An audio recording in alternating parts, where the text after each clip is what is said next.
This is your show about individuals who go beyond the norm to make a positive contribution in their communities. My name is Pule Molebatsi, and you are indeed watching Stories Untold.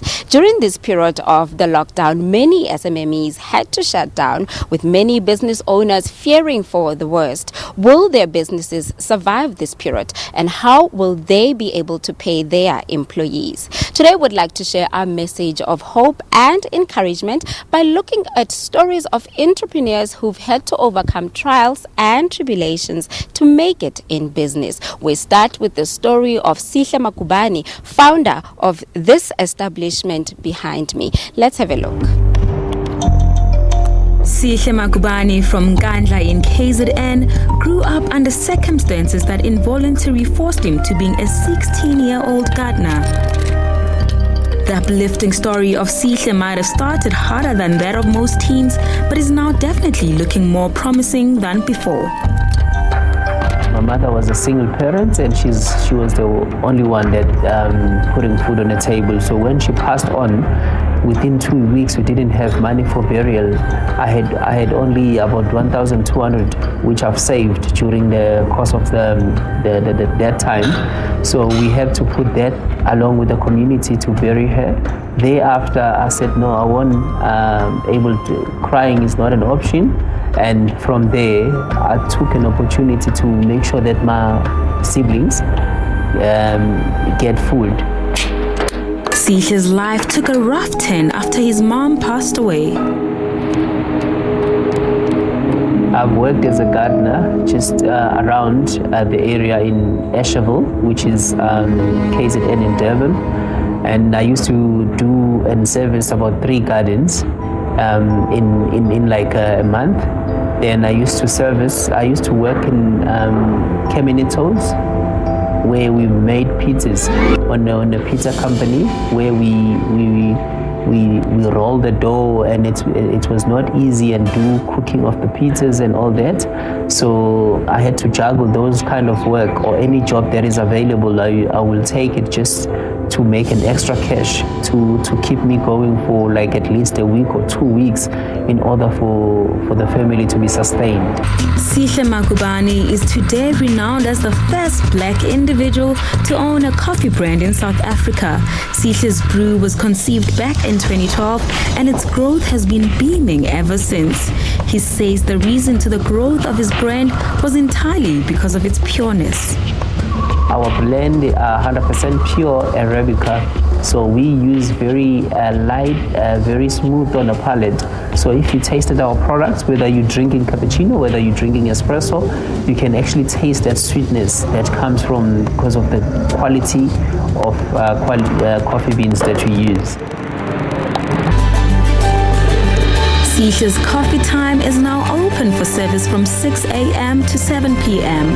Still focused, Sihle has plans of opening more branches across the country.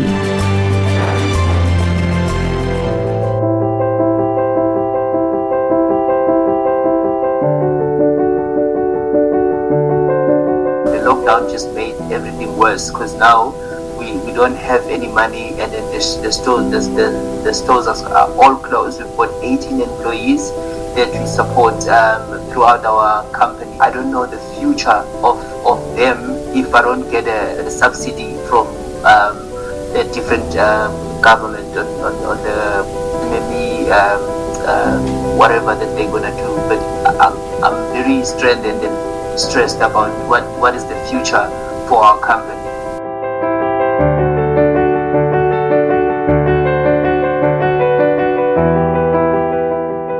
I've got a manufacturing plant which I can still continue supplying your food lovers markets for, and yes, we can pay. But the biggest challenge is we're doing online, and then we're minimizing the people that are going to the factory to work. We actually open for 2 people that are able to work. So the other means of working, I'm working at home using an internet where I communicate directly with my customers and orders. We do an online orders, like you can select in our page under shop. You can able to order your coffee. You can still order the coffee throughout the journey throughout of the lockdown, which we do deliver all throughout South Africa, all over the country.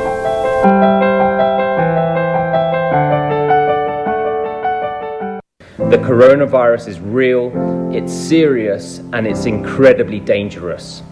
Please respect the lockdown laws of the government and remain at home wherever possible. I'd like to urge you all, please, to abide by the laws that have been put out in place for us during this difficult time. If you think that you're not going to be affected by this coronavirus, you might be right, but you could be the person who infects thousands of people and causes many people to lose their lives. So for now, just stay home. And the more we do it, the quicker all of this will be over. Everyone needs to go back to their normal lives. Kids need to go to school, we need to go to work. But we can only fight this if we stay at home. I just want to start off by thanking everyone in the essential services, the doctors, the nurses, the police officers, and everyone playing their part at the moment. Now it's time for everyone else to play their part as well. Let's self-isolate, let's stay at home. This coronavirus is very, very dangerous. It can attack anyone, no matter who you are. Let us put a stop to the spread of this virus by staying at home. We don't want what has happened and what is currently happening in Spain and in Italy and other parts in the world where thousands of people are dying to come and happen in South Africa. So please obey our local and provincial governing bodies. As a nation, we adhere to the President's call for a lockdown. Stay safe out there, people. Stay indoors. You know, if I can do it, you can definitely do it too. It's really important for us to follow the government's rules and to accept the situation that we are in. The sooner we do this and the sooner we follow the rules, the sooner we will get through it. Let us put a stop to the spread of this virus by staying at home, washing our hands and being safe. Together we can do it. There will be a day when COVID-19 is a thing of the past. Until then, our president has announced a national lockdown to save lives. Unless you're an essential worker, stay at home. This is to protect you and others. Stay at home, dulang haye, hlalanek haya, play still. Only leave home to seek medical care. Go to the bank or to buy essential items like groceries or medicine. You can still keep fit and healthy while at home. But remember to take care of those who need it. If you do need to leave home, keep your distance from other people and wash your hands regularly using soap or hand sanitizer. Let's keep each other safe. If you feel sick, go to your clinic, doctor or hospital. Or phone the NICD hotline on 0800 029 999. We can beat this. We can beat this. Count me in. Count me in. Count me in. This epidemic will pass, but it is up to us to determine how long it will last. You are called upon to go out and support our police, work with them, walk amongst our people. This is not a moment for scop and donor, but make sure that when they see you, they see kindness. The lockdown, which is officially underway, you're seeing visuals of arrests after the lockdown. And these are not the first arrests. 2 arrests were made in KwaZulu-Natal. Mr. Smith, can you tell us what happened now? The gentleman has been arrested. If you can't give the police the demonstrable proof or evidence, that is what is going to happen, and that is what must happen. We had our first 2 fatalities this morning. This is not a joke. It's not a game.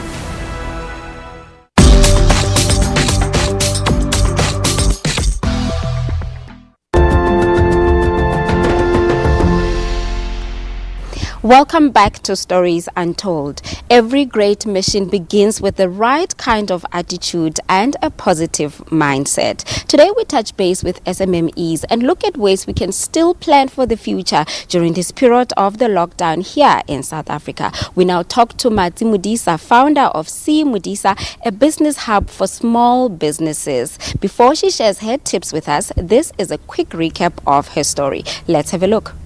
Ever since she was a little girl, Matsidiso Mudise assumed leadership roles. When she entered into the job market, it became apparent that she was meant to lead in the business sector. So she left the world of investment banking and ventured into business with her mother. I told my mom, we have to kind of capitalize on the fact that big companies have to support small businesses and train them. Why don't we play that role of training and supporting and mentoring and linking and all of that? So that's the value that I added into, the organization. While working with her mother, she discovered that she was interested in working full-time to develop small businesses. So she started her first business. So Simodisa, it's an industry association for entrepreneurs by entrepreneurs. We do advocacy work, with the public and the private sector. So we look at policy review and policy around developing small businesses in South Africa. And then we would do policy recommendations to the government saying, guys, this is not working because this is how it's stifling and challenging entrepreneurs. So there's regular engagements with the government and the private sector. With very little data on small businesses, Simodisa had their work cut out for them. In our country, we haven't been able to map who is who in the zoo. So it's very difficult for small businesses to try go from one place to another. So Simodisa's vision is to how do we consolidate this ecosystem, this community of entrepreneurship, so that it's easy for any entrepreneur to know that this is South Africa and here are all the people to fund us. This is South Africa and here are all the people to incubate us and be able to navigate through the space. So we do research in that regard, and then the creation and the promotion of venture capital. She was well on her way. Her vision through her company was well received. Potential investors were looking to get involved, but the period while waiting for capital to start flowing in was the most challenging. For me, there was a point of transition in my life when, before I joined Simodisa last year, I used to run another organization, and that transition period, you didn't have a job, or you didn't have things were not working out well. You spent a lot of your money having to pay salaries, people were taking you to the CCMA. I mean, those are the dark and hairy things about being your self-starter, running your own show. And there are times when you really don't have money to buy bread and put on the table. So people don't understand when you're in that stage. There are 1 or 2 or 3 people that are special in my life. And those are the people that emerged when I was going through my tough times. And the people that shouldn't have been in my life, they're all gone now. Because they're the ones that would pity you. They're the ones that would not take your calls. They're the ones that would not be supportive and understanding. If you can't give a gift because you don't have the money, you're wondering, how am I going to eat tomorrow? Now I must go buy a very expensive gift for somebody else's child. I can't do that. I have to think for tomorrow. They don't understand. They think that you're being a bad friend, a lousy friend. When you forget people's birthdays, they think, you have a lot going in your life, and you need people that understand and appreciate your journey. So I have a few good people in my life that I nurture right now, and I've been able to find that balance. And I needed to go through that. There's about 6 months of last year when things were just bad.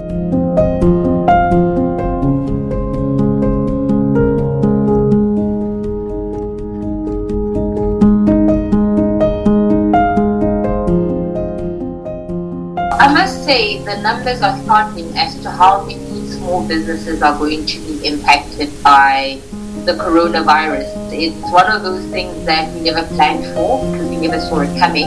And it's something that happens every 100 years. So we find ourselves here, whereby now business is unusual. Now you have small businesses that have to deal with limited supplies. You have small businesses that have to shut down. You have small businesses that are having clients that are, not making decisions and signing them on and cancelling on contracts. So that means that it's going to be unpleasant if you have started a business and you have to grow it. And a lot of people have had to shut down for the past 21 days.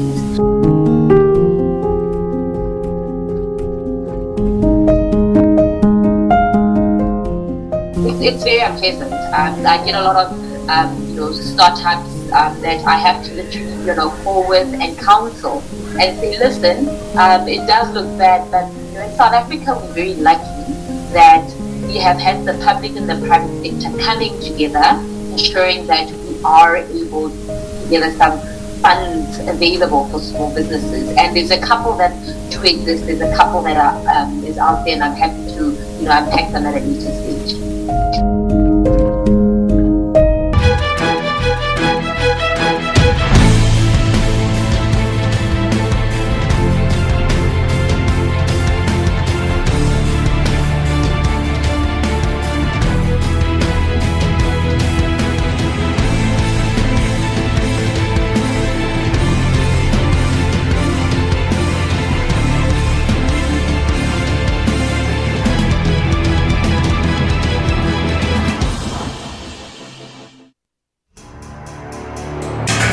Individuals will not be allowed to leave their homes except under strictly controlled circumstances. All shops and businesses will be closed except for pharmacies, laboratories, banks, essential financial payment services. The nationwide lockdown is necessary to fundamentally disrupt the chain of transmission across society. I call on all of us, one and all, to play our part and our role as South Africans.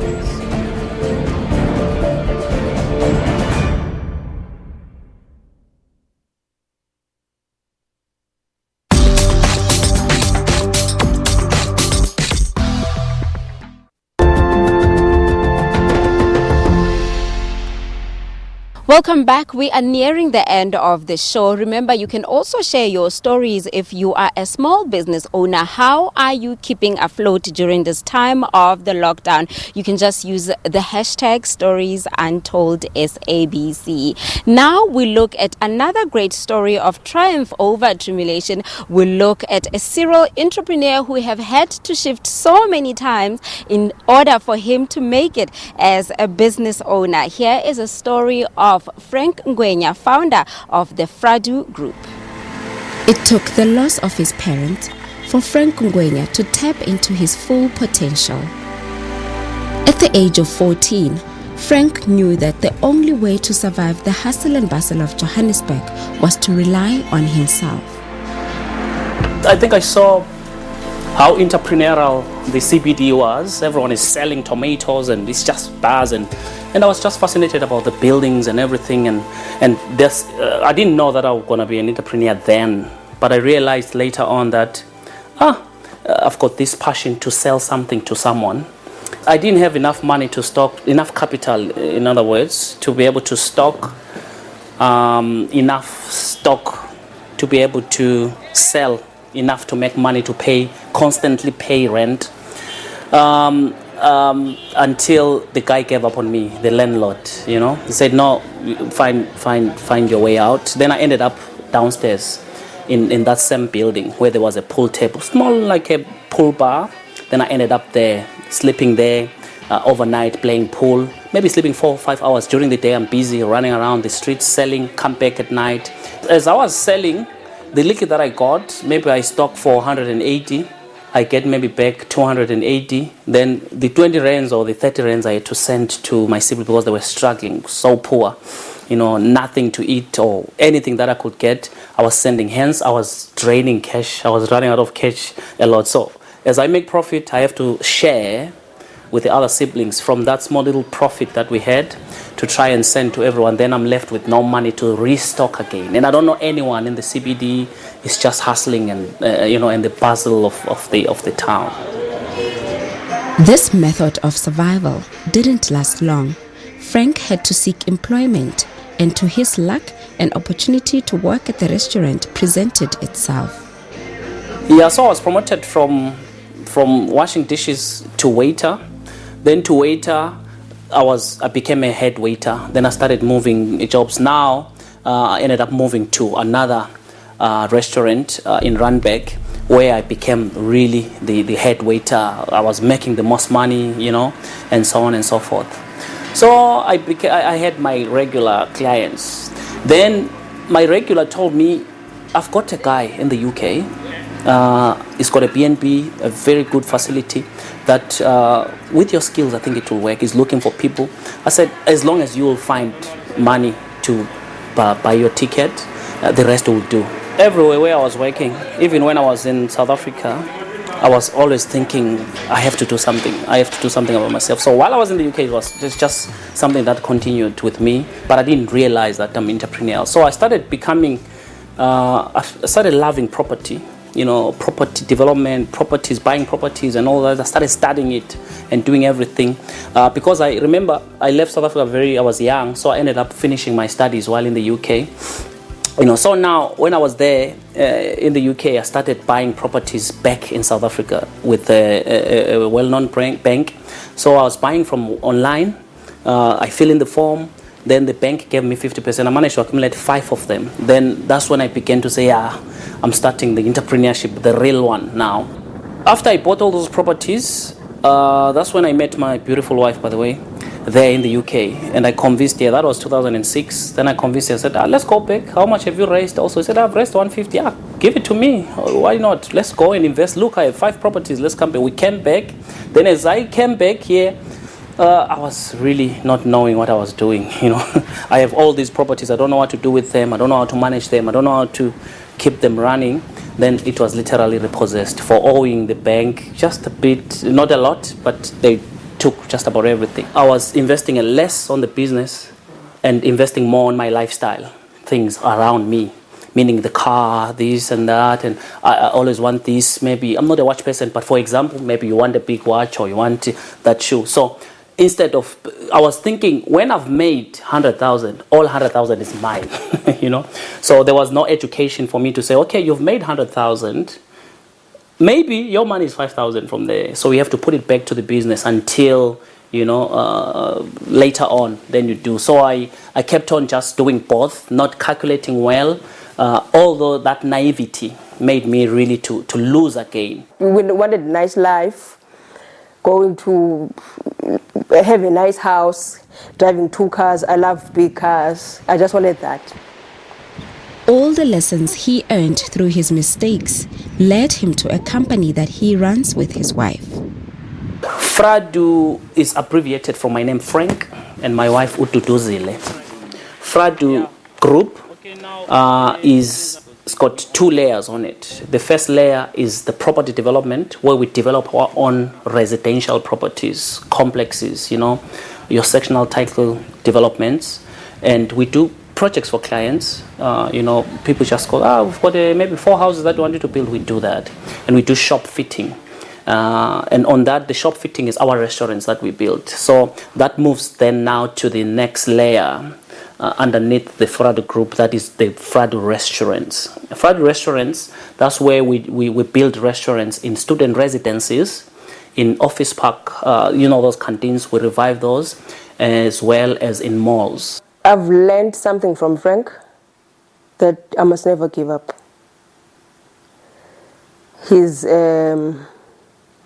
does not give up, no matter what. For me, sometimes I get scared. I'm like, I wonder if this is going to work. And he'll be like, no, it's going to work. And I'm thinking, it doesn't seem like it's going to work. But he's like, no, it's going to work. Don't worry. And I'm thinking, no, this man is crazy. And then at the end, it works. So what I've learned from him is to believe in myself and focus. Frank travels across the world sharing his story to motivate aspiring entrepreneurs to rise above the challenges that come with running a business.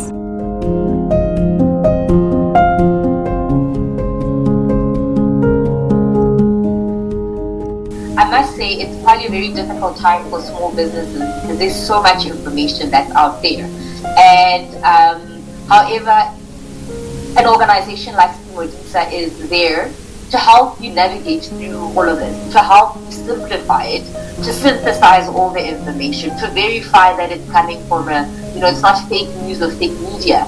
So in terms of the government, we have the Department of Small Businesses, and they've been able to put together 3 funds. Okay, 2 of them are coming directly from the Department of Small Businesses, and the other one is coming from CFA.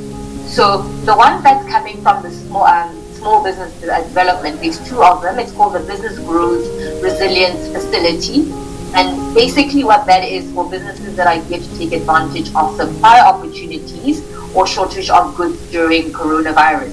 So basically these are companies that are providing essential goods and essential services, and they are saying that you are able to apply for more funding while there is an increased demand of your goods. So the criteria for this is like the basic compliance. You have to be registered, you have to be tax compliant, you have to register with UIF. It has to be a company that's 100% South African. The employees, there has to be 70% some South African employees, have your financials in place, you have to have cash flow projections. So you can go to the website, the Department of Small Business website, and they'll be able to tell you what the criteria is, and also you'll have to apply on the National SME database, right? So, and this is the website is www.smmw.smesa.gov.za. So there it will tell you everything that I've told you, but in more detail, and it will allow you the opportunity to actually register. And on that very inspiring note, we end our show here for today. Remember, you can keep in touch with us. Just simply tag us using Stories Untold SABC. And if you'd like to catch up on our previous shows, you can search for us on YouTube using Stories Untold SABC. From myself, Hlongwane, and the rest of the Stories Untold team, thank you for watching us today. Goodbye.